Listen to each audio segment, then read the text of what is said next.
Quelqu'un m'a déjà dit, je suis sauvé, le ciel m'est garanti, même si je continue à vivre comme je veux. Tu sais quoi? Cette phrase m'a glacé le sang et elle est mal passée dans mon esprit. Tu sais pourquoi? Ce n'est pas parce que cette phrase est audacieuse, mais elle est dangereuse. Aujourd'hui, je veux te poser une simple question. Est-ce que tu vis comme quelqu'un qui veut voir Dieu?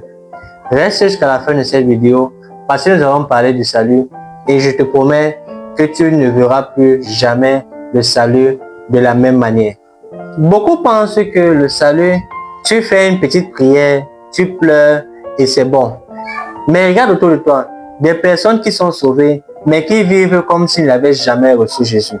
Ils prient quand ils ont besoin de quelque chose, ils jeûnent quand ils ont besoin d'un miracle, mais quand le calme revient, ils rentrent dans leurs vieilles habitudes. Mais ils te disent qu'ils sont sauvés.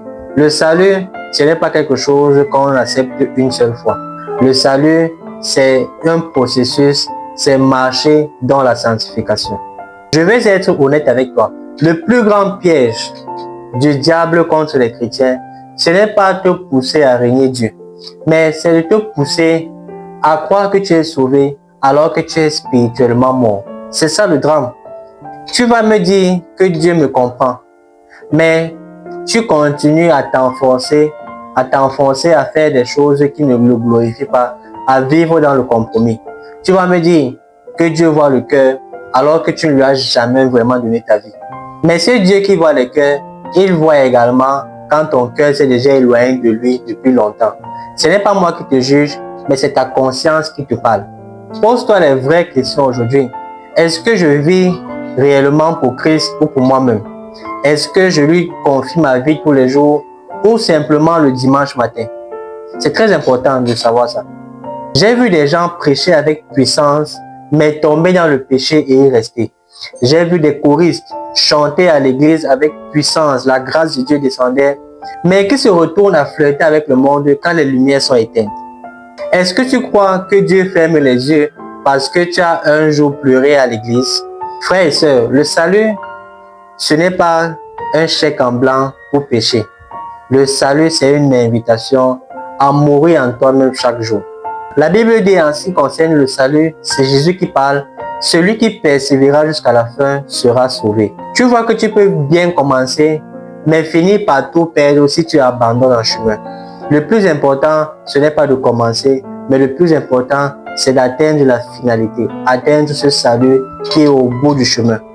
Tu ne peux pas vivre dans la duplicité et la haine et croire que la prière que tu as faite en 2010 est suffisante. Tu dois marcher dans la transformation parce que le salut apporte la transformation. Si tes fruits ne sont pas bons, ça montre qu'on peut douter de ton salut.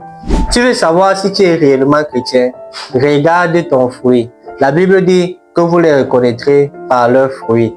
Tu ne peux pas vivre dans l'impudicité, vivre dans le mensonge, vivre dans la calomnie, vivre dans la convoitise des yeux. Le vrai salut, la vraie conversion te dérange, ça te fatigue. Même quand tu tombes, tu ne veux pas rester au sol parce que tu sais que ce n'est pas ta nature. Tu pleures, tu demandes pardon et tu retournes vers Dieu. Mais si tu tombes et que tu t'y plais dans ce péché-là, ça montre que tu n'es pas réellement sauvé. Si tu écoutes ces vidéos et tu examines ta vie et tu te rends compte que tu vis dans l'illusion, Dieu n'est pas là pour te condamner, mais il veut te restaurer. Il veut te réveiller. Il ne veut pas seulement que tu vives dans ce péché, dans ce manque, dans cet échec. Il est là pour te relever et te donner une seconde chance. Si tu veux renouveler cette relation avec lui, tu peux lui dire, Seigneur, je ne veux pas juste croire en toi, mais je veux marcher pour toi et vivre cette sainteté que tu m'accordes au travers du salut que tu me donnes. Mais crois-moi, Dieu t'attend avec les bras ouverts car il veut une relation avec toi et tu ne dois plus jouer avec ton salut parce que quand on parle de salut, on parle d'éternité, on parle d'alliance, on parle de relation profonde avec le Seigneur. Alors, une fois sauvé, toujours sauvé, la vérité c'est que le salut ne se perd pas comme un portefeuille. Mais tu peux t'en éloigner, tu peux le mépriser et tu peux l'abandonner volontairement. Mais si tu t'accroches à Jésus, si tu persévères, ce qui est sûr, c'est qu'à la fin, tu verras Dieu. Si ce message t'a touché, abonne-toi, parce que d'autres vidéos comme celle-ci arrivent sur la chaîne. Écris également en commentaire si tu veux montrer publiquement ton attachement à Jésus. Seigneur, je veux vivre pour toi jusqu'à la fin. Partage également la vidéo parce qu'il y a beaucoup qui croient qu'ils sont sauvés, mais au travers de leurs actes et la façon dont ils gèrent les relations avec Dieu, ils ont déjà abandonné ce salut depuis très longtemps.